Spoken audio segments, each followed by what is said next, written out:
guys, tell me something. What is beauty? I mean, really, think about it. What is beauty? You know that old saying, beauty is in the eye of the beholder.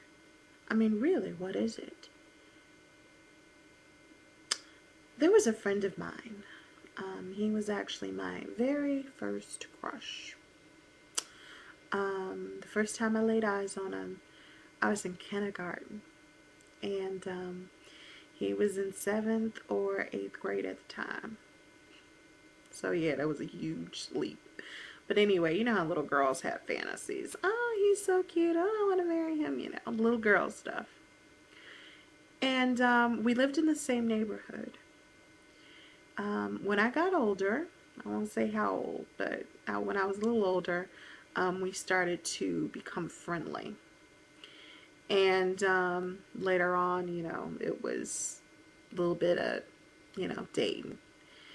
And he was somebody that I had dated on and off throughout the years, on and off. And well, since we lived in the same neighborhood, I had the opportunity to actually see, some of the different women that he was dating throughout the years. And one thing I had noticed was none of these women had any common denominator. And what I mean when I say that is that, you know how, you hear most men have a type. They have a type. They like certain skin tones or certain body types, certain hair types, certain something, short hair, long hair, light, dark, thin, heavy, thick, everything. I mean, something as a common denominator. There was absolutely no common denominator you know, within any of these women that he was actually seeing. And so the funny thing about us is that we always have one of those relationships where we could talk about absolutely anything. Our relationship / friendship was one of those where we had open communication. We conversed openly about pretty much anything and everything.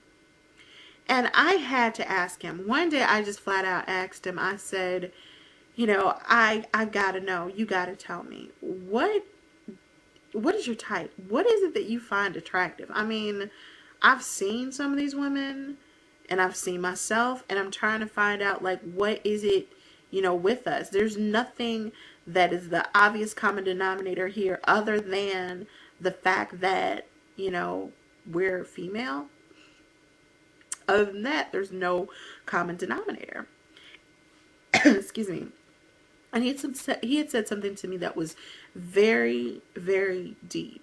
And I didn't even know the brother was that deep. He said to me, he says, there are no ugly women.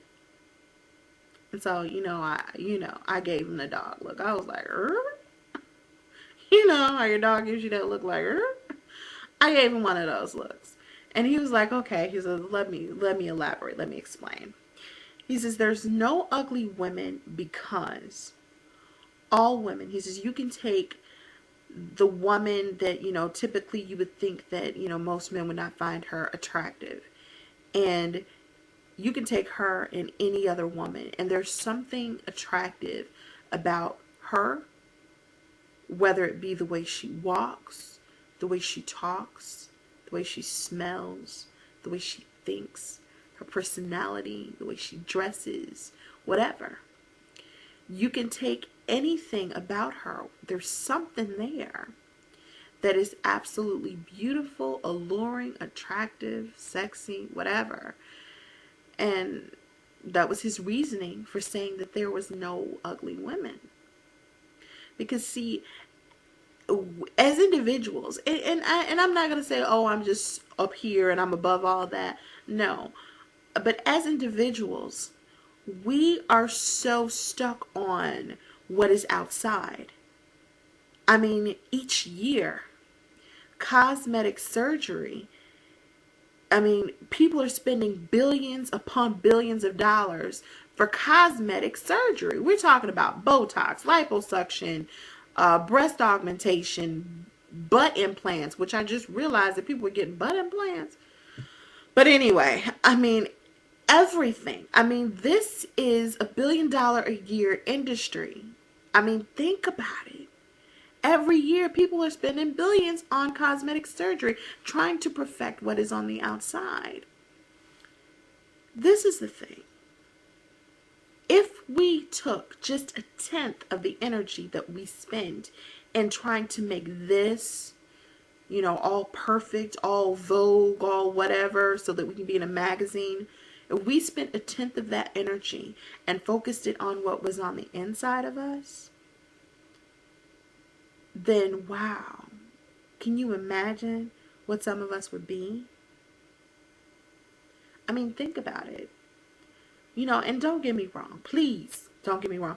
I'm not saying wake up in the morning and say, hey, well, this is me. No. I'm not saying that. I'm not saying get up out of the bed and look like, damn it, I'll bite you. As my girlfriend's mama says. I mean, I'm not saying that. What I'm saying is that stop spending so much time on this when you need to be working on this on the inside.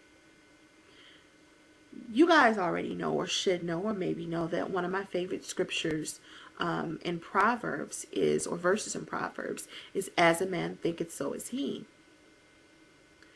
We need to change this up here, the way we think about ourselves, the way we think about our physical beauty, and embrace ourselves. We need to be able to embrace all of the good things that we are. Because, see, this is the very interesting thing. The world has given us a standard of beauty, and it is different from every race.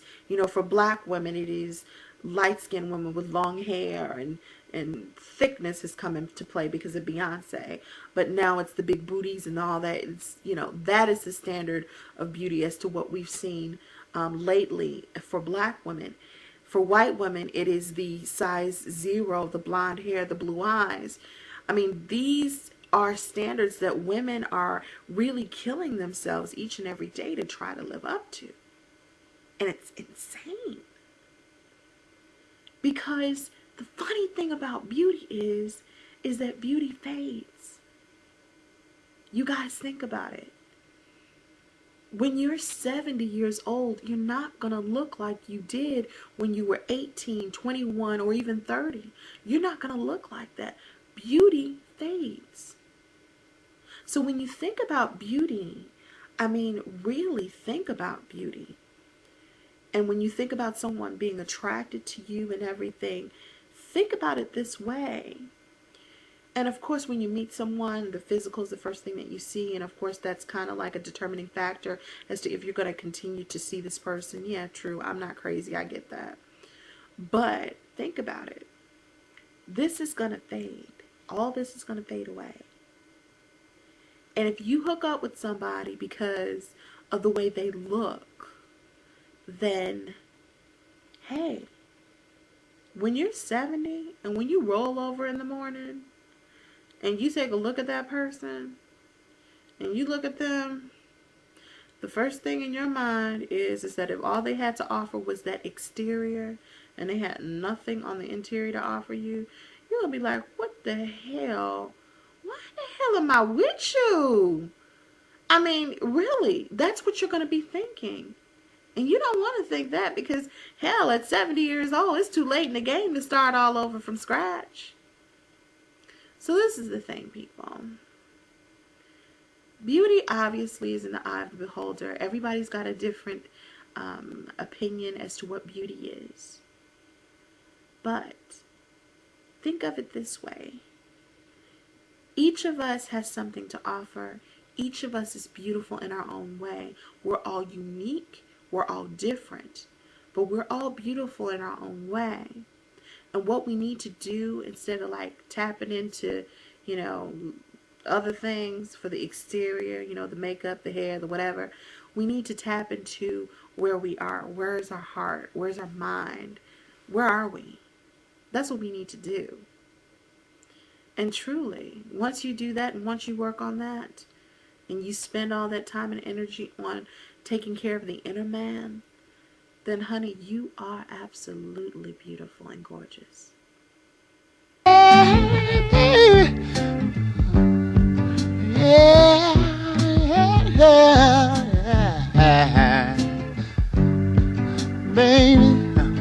And when you needed me, I was right there.